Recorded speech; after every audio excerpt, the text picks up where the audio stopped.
하나님 아버지, 오늘도 하나님의 말씀을 들고 서서 하나님이 우리에게 주시는 기쁨과 행복을 소유하기를 원합니다. 말씀을 의지하여 기도하는 우리 모두가 하나님의 응답을 얻는 기쁨과 감사로 충만케 되게 하여 주시옵시고, 우리에게 기도할 수 있도록 하나님의 이름을 주신 것에 대하여 감사하고 그 이름의 영광을 함께 보는 신령한 시간이 되게 하여 주시옵소서. 믿음으로 헌금한 손길들 위에 복을 주시고 일평생 사는 동안에 물질 때문에 근심하거나 슬퍼하지 않도록 도우시고 오직 영원해 주신 주의 말씀으로 기뻐하며 행복한 우리들이 되게 도와주시옵소서. 예수님의 이름으로 기도하였습니다. 아멘. 하나님의 말씀은 느헤미야 8장 1절부터 12절까지 말씀을 함께 같이 합독하겠습니다. 느헤미야 8장 1절부터 12절까지 말씀을 함께 같이 합독하겠습니다.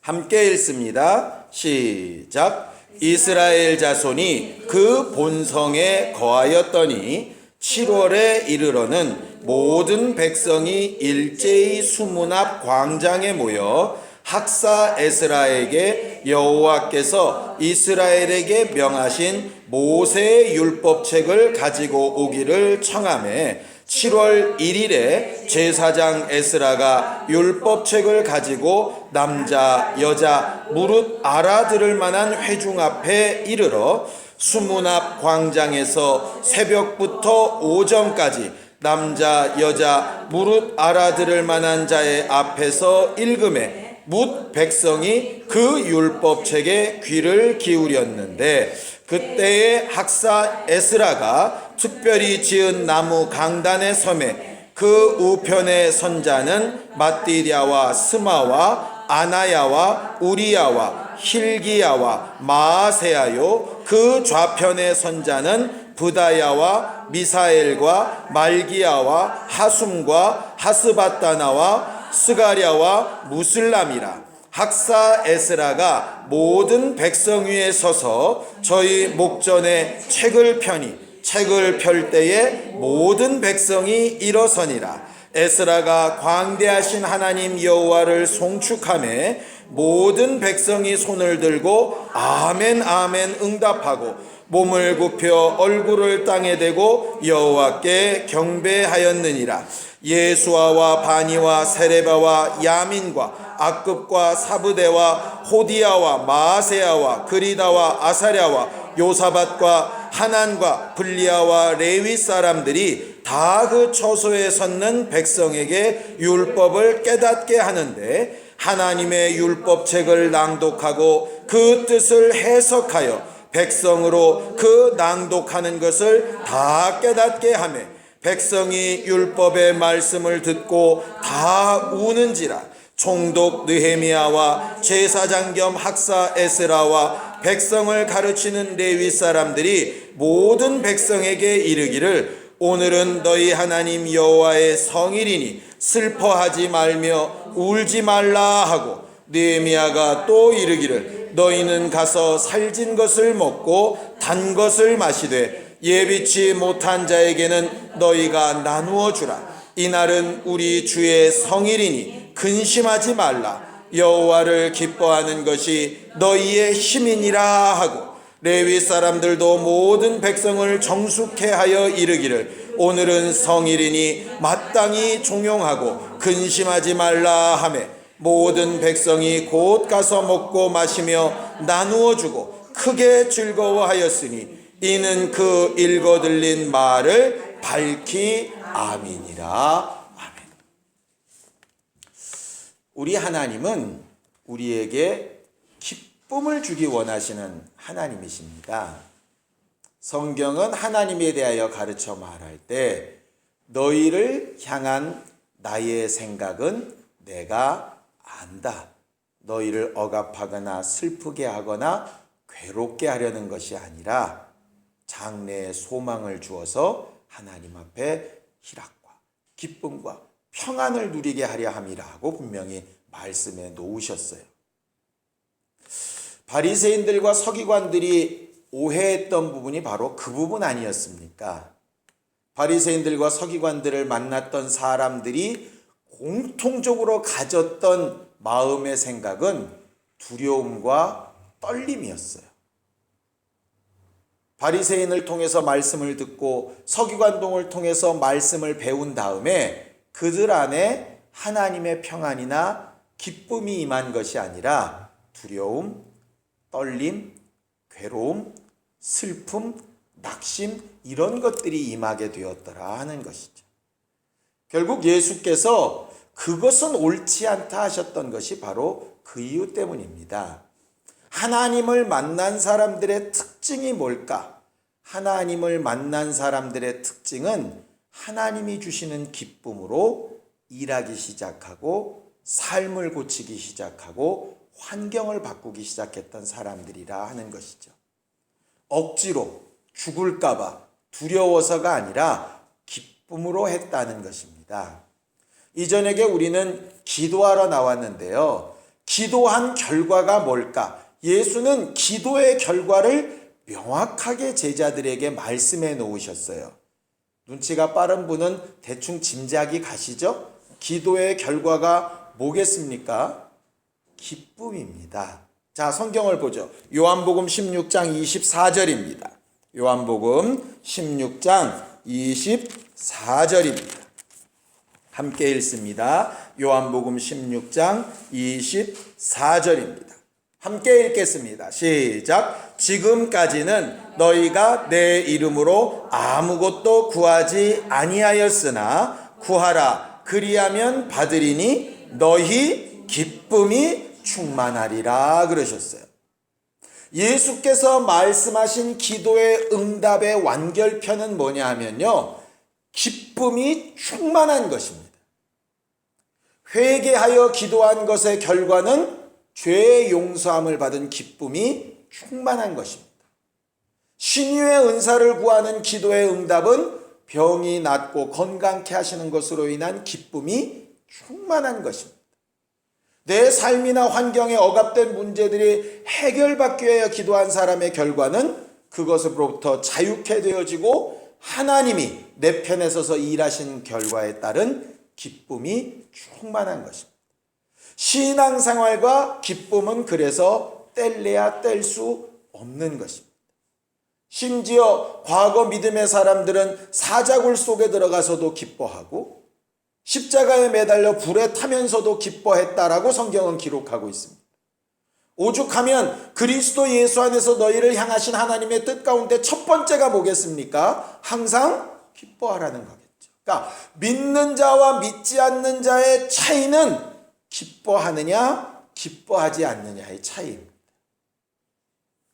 기뻐할 만한 상황과 환경에서 기뻐하는 것이야 무슨 차이가 있겠습니까? 믿는 자의 가장 큰 능력은 기뻐할 수 없을 만한 상황인데도 불구하고 기뻐하는 것이에요. 어떻게 기뻐하는 것이냐? 우리가 오늘 읽은 본문에 있는 것처럼 하나님으로 기뻐하는 것. 그것이 우리의 힘이라 이렇게 되어져 있어요. 우리는 하나님 앞에 능력 있는 신앙생활, 신령한 은사, 영감과 영역 이런 것들을 다 구합니다. 그 영역이라고 하는 것도 영혼의 힘이라는 뜻이고 권능이라는 말도 권세 있는 능력이라고 하는 뜻이고 은사로 나타나는 증거들도 결국 능력의 문제인데요. 그 힘이 어디서 나오느냐? 성경은 하나님을 기뻐하는 것에서 그 힘이 나온다 이렇게 되어져 있어요. 예수께서 나사로의 무덤 앞에서 이야기하시죠. 아버지 내 말을 항상 들으시고 지금도 들으시는 것을 감사합니다 하고 기쁨을 이렇게 나타내시죠. 예수께서 우리에게 가지고 오신 복음을 가르쳐서 누가복음에는 뭐라고 얘기하냐면 큰 기쁨의 소식이라 이렇게 이야기합니다. 목자들에게 천사가 나타나서 그렇게 말하죠. 너희를 향한 큰 기쁨의 소식이 있다. 성경은 하나님의 말씀이 기록된 이유를 요한 1서에 내가 이것을 기록하면 너희 안에 내 기쁨이 충만하게 하려 함이라 이렇게 되어 있어요. 성경을 기록하신 목적도 기쁨에 있다라고 성경에 그렇게 말한다. 왜 예수께서 회개하라는 복음을 먼저 말씀하시고 우리가 믿을 때마다 먼저 회개라는 말을 할까? 하나님이 가장 기뻐하시는 것이 뭐냐면 이 땅에서 죄인 하나가 회개하여 돌아오는 것을 하나님의 나라에선 가장 기뻐하신다, 그렇게 말씀하고 계시거든요. 결과적으로 하나님 앞에 신앙생활을 잘하는 방법은 우리에게 주신 하나님의 기쁨을 잘 유지하는 겁니다. 복음을 알았다면 그 복음이 큰 기쁨으로, 회개를 알았다면 회개가 큰 기쁨으로, 말씀을 알았다면 그 말씀이 큰 기쁨으로, 아까 우리가 읽은 것처럼 기도가 뭔지를 알았다면 기도한 결과로 큰 기쁨이 우리 안에 있기를 사모하고 그것을 구하는 것이라 이 말입니다. 오늘 저녁에 우리가 함께 예수 이름으로 기도하는 이 일에 하나님의 기쁨이 충만하게 되기를 예수님의 이름으로 축원합니다. 성경에 보면 성경에 여러 직분자들, 사역자들, 일하는 사람들을 세우시는데 특별히 목사와 같은 저 같은 사람을 세우신 이유도 기쁨 때문이라고 말하고 있어요. 성경을 좀 볼까요? 고린도후서 1장 24절입니다. 고린도후서 1장 24절입니다. 함께 읽습니다. 고린도후서 1장 24절입니다. 함께 읽습니다. 시작. 우리가 너희 믿음을 주관하려는 것이 아니요 오직 너희 기쁨을 돕는 자가 되려 함이니 이는 너희가 믿음에 섰음이라, 이렇게 되어져 있죠. 여기 우리가가 누구냐면 사도 바울 얘기하는 겁니다. 사도 바울이 고린도 교회 사람들에게 야단을 치기도 하고 잘못됐다고 말하기도 하고 말씀으로 권면하기도 하고 하면서 그는 자기의 위치를 뭐라고 얘기하냐면 내가 너희들의 믿음을 주관, 이렇게 해라 저렇게 해라 막 이렇게 함부로 지시하는 사람으로 선 것이 아니라 너희 안에 기쁨이 충만케 되는 일에 돕는 자로 내가 선 것이다.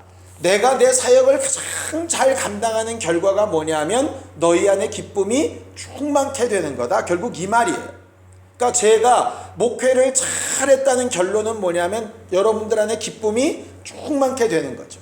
반대로 제가 목회를 너무 잘못한 것은 뭐냐면 여러분들이 말씀을 들을 때마다, 배울 때마다, 예배할 때마다 억압되고 답답하고 힘들고 괴로워지는 것이란 얘기입니다. 이 말은 육체의 즐거움이나 이런 기쁨이란 얘기가 아닙니다. 성경에 분명히 주의 기쁨이라 되어져 있거든요. 하나님이 함께 하시는 것에 대한 그 기쁨. 그래서 성경은 우리에게 분명히 약속하고 말씀하시는 것이 뭐냐면 예수를 생명의 길로 주셔서 그 생명의 길인 예수와 함께하는 그 기쁨으로 우리 안에 충만케 하시기를 원한다, 그렇게 말하고 있어요. 자, 사도행전 2장 28절입니다. 사도행전 2장 28절입니다. 함께 읽습니다. 사도행전 2장 28절입니다. 함께 읽겠습니다. 사도행전 2장 28절 시작. 주께서 생명의 길로 내게 보이셨으니 주의 앞에서 나로 기쁨이 충만하게 하시리로다 라고 다윗이 말했고 그 다윗의 예언을 예수께서 이루어 놓으셨다라고 되어져 있어요. 그래서 제자들을 가르쳐서 사도행전은 어떤 사람들이었다고 얘기하냐면 성령과 기쁨에 충만한 사람들이었다, 이렇게 되어 있어요. 성령과 능력이 충만했다는 얘기는 들어봤어도 성령과 기쁨이란 얘기는 잘 못 들어보셨죠? 근데 성령과 기쁨으로 충만한 사람들이 예수의 제자들이었어요. 우리 안에 주님 주신 기쁨이 충만한 사람들이 되기를 예수님의 이름으로 축원합니다. 오늘 성경 본문에 보면 느헤미야의 여러 사역 가운데 이제 마지막 부분을 말하려고 합니다. 느헤미야가 크게 한 4가지 정도를 굉장히 잘했던 사람입니다. 혹시 기억을 더듬어 보시겠습니까? 느헤미야가 왕의 술 맡은 관원장이어서 나름 편안한 삶을 살고 있었는데 고향에서 들려오는 먼저 믿었던 다른 사람들의 안 좋은 소식을 듣고 마음이 아파서 뭐 하기 시작하죠? 기도하기 시작하죠. 그리고 왕 앞에 말할 때에도 기도하기 시작하죠. 그리고 돌아와서 성벽을 건축할 때에도 기도하기 시작하죠. 느헤미야는 항상 기도하고 행동했던 사람이었어요. 기도하고 행동했던 사람. 그것이 예수께서 하신 일과 매우 유사합니다. 예수께서 낮에는 가르치시고 병 고치시고 역사하시더니 밤에는 새벽에는 꼭 가서 기도하시고 그 다음에 또 다른 일을 하셨죠. 우리가 정말 느헤미야처럼 기도하고 행동하는 일, 예수께서 그러신 것처럼 기도하고 행동하는 일을 통해서 뭐를 얻을 수 있느냐면 주의 기쁨을 충만히 얻을 수 있는 거예요. 왜? 기도하고 행하는 일에 내 힘이 아니라 주의 힘이 일하시기 시작할 것이기 때문에 내가 생각도 못했던 방향과 방법으로 인도하심에 대하여 감사할 수 있다 이 말이죠. 느헤미야가 두 번째로 잘했던 것은 뭐냐면요, 성벽을 짓기 시작하는 순간부터, 그들이 뭔가 남을 공개하는 순간부터 제일 먼저 앞장서서 시작했던 사람이 누구냐면 느헤미야하고 제사장들이었어요. 총독들이, 제사장들이 가장 먼저 앞서기 시작했어요. 출애굽을 해서 진행할 때 항상 제일 앞에 제사장들이 섰죠. 요단강을 건너기 시작할 때도 제사장들이 가장 먼저 앞에 섰죠. 여리고성을 깨트릴 때도 가장 제사장들이 먼저 가지요. 이렇게 어렵고 힘든 일들을 지도자들이 먼저 했었을 때가 가장 성공되었던 케이스들이었어요. 어느 틈엔가 다윗이 자기 지위를 떠나서 놀고 있고 장군들만 보냈을 때 밧세바 사건이 나고 이랬던 것처럼 리더들이 제 위치를 못 지키면 어려워지죠. 마치 예수께서 내가 주와 선생으로서 너희에게 모본이 되었다 하신 것처럼 예수께서 먼저 하신 일이 있었듯이 먼저 믿은 자가, 직분을 가진 자가, 먼저 감동된 자가 순종하며 역사하는 것 너무나도 당연한 일이고, 그렇게 하는 것이 먼저 깨닫게 하신, 먼저 알게 하신, 먼저 일할 수 있는 힘과 능력과 마음을 주신 하나님으로 인하여 기뻐할 수 있는 신앙생활이라 이 말이죠. 세 번째로 잘한 것이 지난주에 본 것입니다. 느헤미야가 분명히 이야기하죠. 자기 총독 기간 12년 동안 개인적으로 물질을 착취한 적이 없어요. 이것은 신앙과 상관없이 윤리적으로도 도덕적으로도 굉장히 깨끗한 삶을 살았고 그런 본이 되어졌던 부분을 분명히 말하고 있습니다. 예수께서 제자들에게 두보롭도 전대도 가지지 말라 그러면서 예수께서 돈꾀를 메고 다니시고 예수께서 많은 돈을 들고 다니셨나요? 그러지 않았어요. 제자들에게만 그렇게 시키신 것이 아니라 본인도 그렇게 하셨던 것입니다. 오늘은 네 번째입니다. 느헤미야가 성전을 완성시키고 성벽을 다 완성시키고 모든 것이 다 끝난 다음에 7월 달이 되었습니다. 거기 그렇게 되어져 있죠. 7월 달은 이스라엘 절기로 따지면 신년입니다. 신년. 그러니까 우리는 1월 1일인데 거기서는 7월 달이 신년이 된다고요. 그래서 7월 1일 날 무슨 절기를 지키느냐 하면 민수기에 있는 대로 따르면 나팔절을 지킵니다. 그 나팔절은 뭐냐면 신년이 되었다라고 이렇게 부르짖는 것이에요. 그리고 나서 일정 기간 지나서 제일 먼저 오는 것이 뭐냐면 대속죄일입니다. 그러니까 신년이 되자마자 기쁨으로 나팔을 불어서 모아놓고 하나님의 말씀을 잘 배운 다음에 그 배운 말씀을 증거로 해서 대속죄일 날 큰 속죄를 하고 그 다음에 화목제로 잔치를 하고 그 다음에 생활로 돌아가서 각각 일을 하는 것이 이스라엘 사람들의 첫 번째 일이었거든요. 그러니까 모든 사역을 다 마치고 새로운 새해가 지나가는 아주 영광스러운 자리에 이제 누가 설 수 있느냐면 느헤미야가 설 수 있다 이 말이에요. 총독이니까. 그런데 신기한 것은 그 영광스러운 완성된 자리에 느헤미야가 서질 않는 거예요.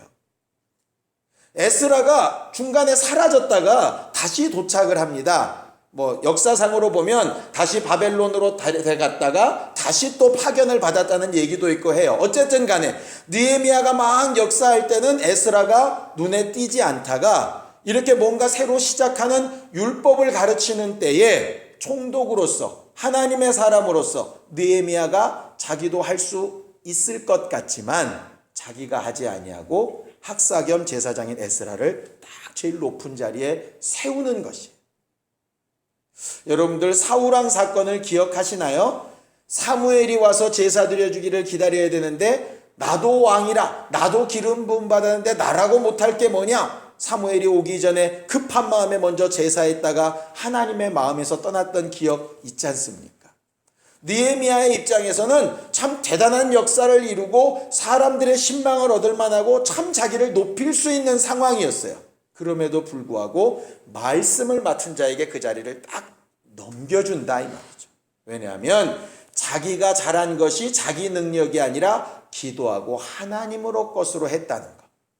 윤리적으로 도덕적으로 자기가 먼저 모범을 보이고 한 것이 자기를 드러내려고 한 것이 아니라 하나님 때문에 그렇게 했다라고 하는 것. 그것을 명확하게 드러내고 증거하는 마지막 결론이 바로 이 부분입니다. 학사 에스라가 높은 단위에 서서 양편으로 제자들을 두고 말씀을 가르치기 시작합니다. 근데 문제가 생겼습니다. 이 당시 구약 성경은 히브리어로 기록되어 있었는데요. 이 당시 바벨론 포로 시기를 지나면서 이스라엘 사람들이 쓰는 말들이 아람어가 통용되고 있었어요. 히브리 말이 공용어가 아니라. 그래서 실제로는 예수님 시대 때에도 아람어가 사용되어져 있거든요. 그래서 달리다굼 이렇게 얘기하는 것도 결국 아람어입니다. 그러니까는 아람어를 이제 신약은 헬라어로 바꿔놓은 것이죠. 그러다 보니까 율법을 히브리어로 읽고 나면 만약에 여기서 제가 영어로 성경을 읽고 나면 그걸 해석해 주는 사람들이 필요하지 않겠어요. 그래서 옆에 있는 제자들이나 레위인들이 구석구석에 서서 에스라는 히브리어로 된 성경을 읽는데 그들에게는 아람어로 그것을 다 해석해서 가르쳐 주는 거예요. 그러니까 백성들의 입장에서는 실상 에스라를 통해서 말씀을 듣고 있지만 누구한테 배우는 겁니까? 옆에 있는 레위인들, 형제들한테 배우는 거죠. 그러니까 확실히 누가 뜨지 않느냐 하면 에스라가 안 뜨는 거예요. 왜? 에스라 혼자 떠들고 에스라가 대단한 위용을 과시하면 다들 와 에스라 이럴 텐데 에스라가 하는 말은 지금 뭔 말인지 못 알아듣겠고 해석해주는 레위 사람들의 말을 듣고 있기 때문이에요. 그러니 읽고 있는 그 말씀과 이해 해석을 같이 들으면서 그들이 막 이해하기 시작하는 겁니다.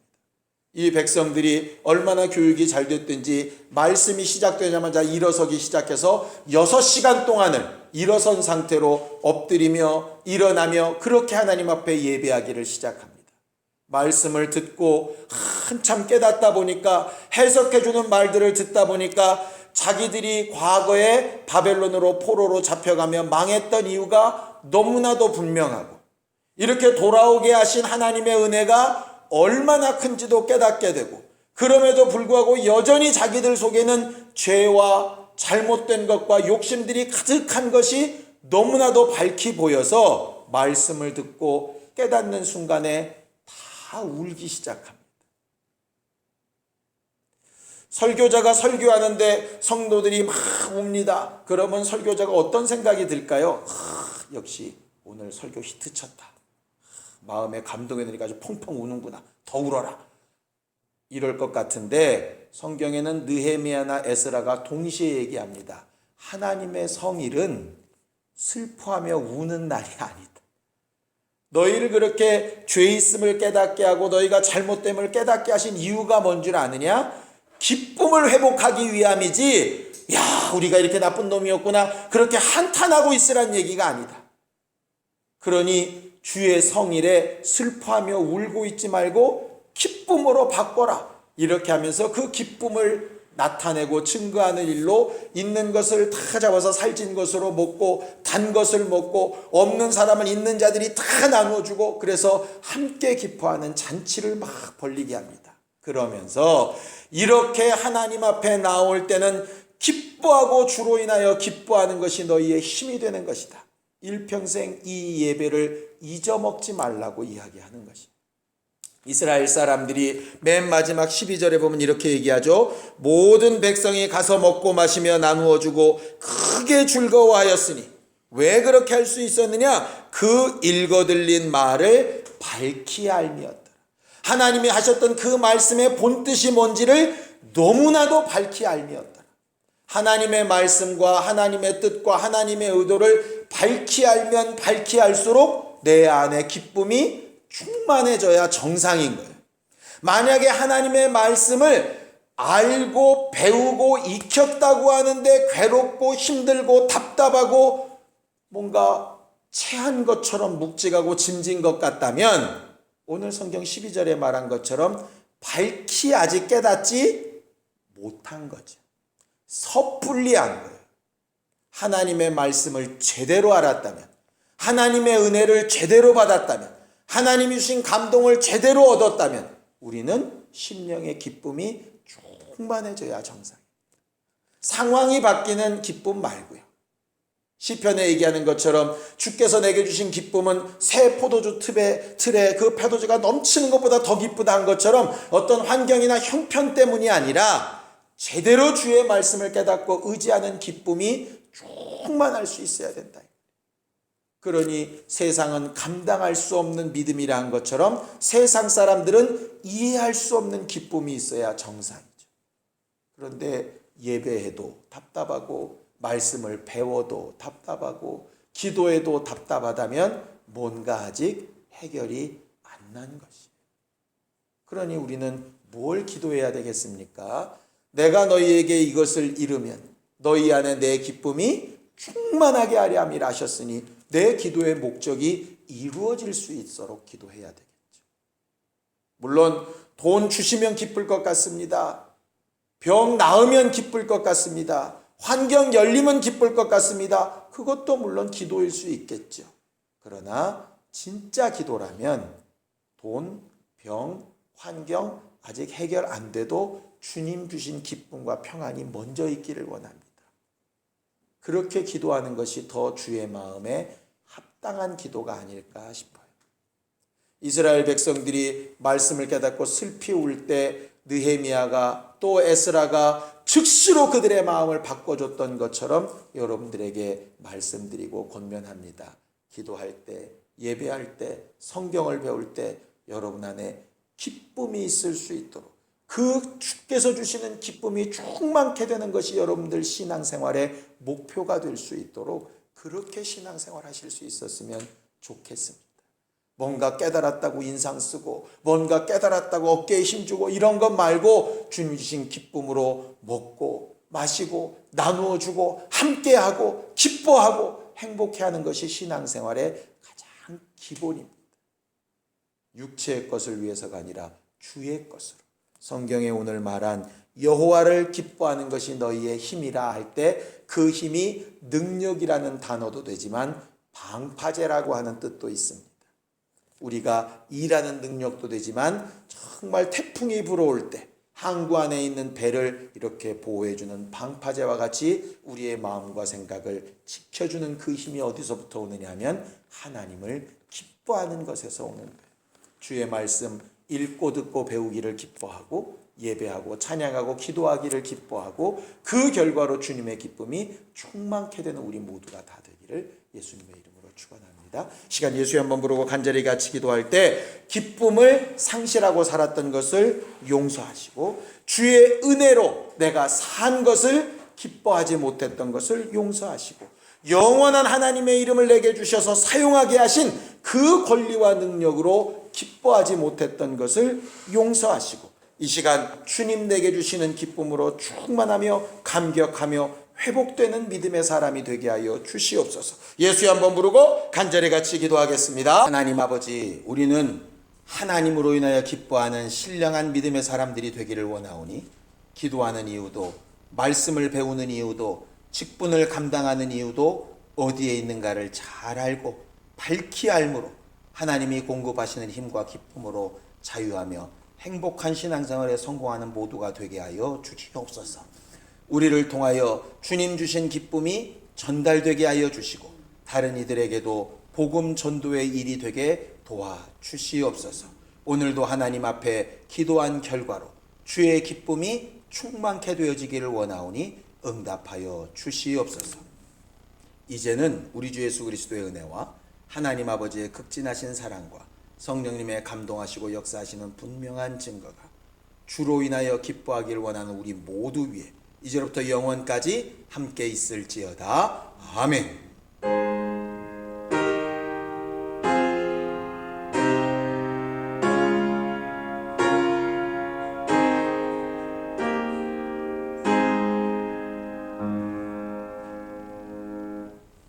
우리 기도 들으신 하나님 앞에 감사하며 끝내겠습니다. 수고하셨습니다. 감사합니다.